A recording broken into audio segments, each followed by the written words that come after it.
Les lieux publics de la capitale économique du Cameroun, jadis réservés à la détente et à la récréation, sont devenus des espaces marchands pour plusieurs petits métiers. C'est le cas de la place du gouvernement à Bonanjo, en plein cœur du quartier administratif. Ce lieu public s'est transformé en une laverie. Ces laveurs de voitures des seaux à la main ramassent de l'eau dans le bassin qui entoure le monument communément appelé Soldat Inconnu. L'espace est aujourd'hui non électrifié. Ses occupants crient au désespoir. Quand il pleut, vraiment c'est déplorable parce que tout est inondé dans ce jardin. Les espaces verts contribuent à coup sûr à la montée du tourisme dans un pays. Mais seulement dans le nôtre, l'état de ces lieux reste insalubre. L'herbe ne peut se distinguer du gazon. Comme dans cet espace près du tribunal des grandes instances de Bonanjo, où les ordures et les déchets de toutes sortes y ont élu domicile. Des feuilles mortes et les mauvaises herbes s'entassent et finissent par former des tas de déchets. Ces espaces conviviaux ne ravivent pas les visiteurs qui se disent être déçus. Qui peut aimer prendre des photos dans ce genre d'endroit? C'est pas joli à voir. Moi surtout, je ne peux pas dire que l'État camerounais prend soin des choses comme ça. Mais il n'y a pas de contrôle pour ça, je ne sais pas trop.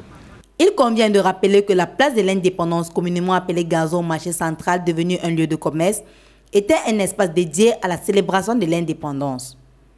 Ce site a d'ailleurs abrité la toute première manifestation de l'indépendance en 1960 à Douala. On remarque que dans ces espaces verts sont aussi lotis des monuments.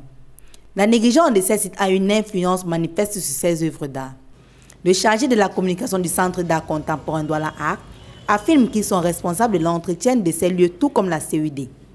Douala Art, c'est une association qui n'a véritablement pas le budget pour, mais il se trouve que cette année, le 10 avril 2017, Douala Art a signé une convention de partenariat avec la communauté urbaine de Douala.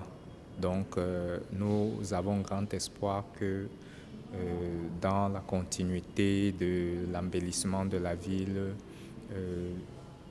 ce partenariat-là va aider à la maintenance des œuvres d'art public. Rappelons que Douala Art enrichit et divertit ces espaces de découverte de la ville. En revanche, il serait très difficile de croire qu'à Douala, ces espaces constituent un véritable cadre de repos et de loisirs.